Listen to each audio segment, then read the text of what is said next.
জুবিন দা আমাৰ মাজত নাই, আমি সকলোৱে দুখত ভাগি পৰিছোঁ হয়, কিন্তু তাৰ পাছত মই জুবিন দাক অন্তৰৰ পৰা শ্ৰদ্ধাঞ্জলি জনাইছোঁ। তেওঁ আত্মা সদ্গতি পাওক, এটা নতুন স্থান লৈ, এজন নতুন ৰূপ লৈ আকৌ জুবিন হৈ ঘূৰি আহক, মই আশা কৰোঁ।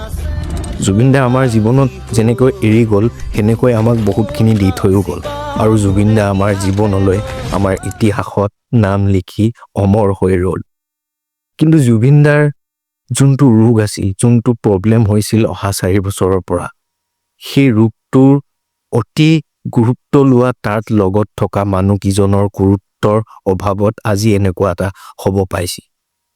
আৰু জুবিন দাৰ আমাৰ লগত যদি আৰু থকা হ'লে, আমাৰ উত্তৰ পূব ভাৰতৰ সাংস্কৃতিকৰ শূন্যতাৰ প্ৰভাৱ নপৰিল হৈ আছে, আৰু বহুতখিনি আমাক আগবঢ়াই নিব পাৰিলে হয়।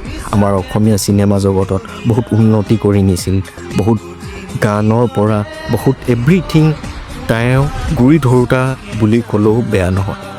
আৰু জুবিন দাই যেনেকৈ এই ৰোগটো আছিল, ছিংগাপুৰত যে ফেষ্টিভেল পাতিলে, নৰ্থ ইষ্ট ফেষ্টিভেল, একো বেয়া নাছিল, মাতিছে গৈছে ঠিকে আছে, কিন্তু যোনকেইজন মানুহ যে গৈছিল তাৰ লগত, সেই ৰোগটোৰ কথা সিহঁতেতো জানিছিল, আমি নাজানো, পাব্লিকে নাজানে, এতিয়া মৰাৰ সময়ত আমি গম পাইছোঁ।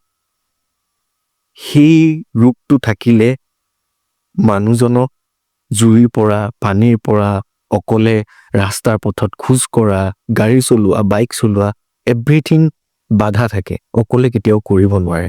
তাৰ পাছতো এইজন মানুহক যে এনেকে খোলা সাগৰত, আকাশত এনেকে এৰি দিলে, ভুল সিহঁতৰো আছে। চ' আমাক এই কথাটোত ন্যায় লাগে।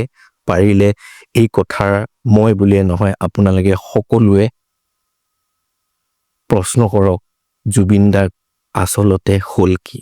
আৰু ছিংগাপুৰৰ যোনটো আইলেণ্ড,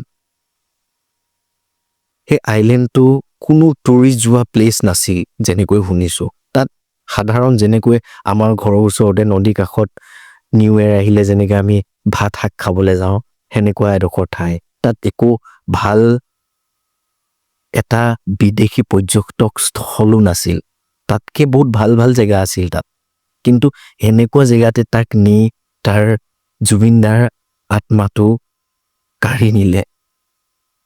চ' এই কথাৰ ওপৰত প্ৰশ্ন কৰক, কিয় কৰিলে, কি কাৰণে গুৰুত্ব নিদিলে এপিলিপচিয়া থকা পাছতো।